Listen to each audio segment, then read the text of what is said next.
ஏன் நாமெல்லாம் கோட் சூட்லாம் போடக்கூடாதா? அதிகாரம் செய்யறவங்களும் ஆதிக்க சக்திகளும் மட்டும்தான் கோட் சூட்லாம் போடணுமா என்ன? அப்பெல்லாம் எதுவுமே கிடையாது.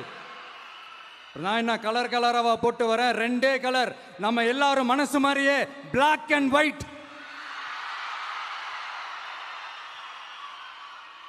எல்லாத்திலும் பிளாக் அண்ட் ஒயிட்டா இந்த விஜய் இருப்பான் அப்படின்னு காட்டுறதுக்கு தான் அந்த கலர். அடுத்து அந்த பிளாக் கூட யாரை குறிக்கும் எதை குறிக்கும்ன்றது நான் சொல்லி தான் தெரியணும்னு அவசியம் இல்லை, அது உங்களுக்கே நல்லா தெரியும். எல்லாத்துக்கும் இப்படி வழக்கம் சொல்லிக்கிட்டு நசன் பேசுகிற டைப்பும் நம்ம கிடையாது. உங்களுக்கே தெரியும், அதிகபட்சமாக எல்லா மீட்டிங்களும் 20 நிமிஷம்குள்ளே தான் நான் பேசியிருக்கிறேன். அதனால் இப்போ மக்கள் என்கிட்ட என்ன சொல்கிறாங்க அப்படின்னா, இந்தப்பா விஜய், நீ எங்களுக்காக உழைக்கிறதுக்காக வந்திருக்கிற, அந்த வேலையை மட்டும் பாரு, உன்னை பற்றி பேசுகிறவங்கள நாங்கள் பார்த்துக்கிறோம்.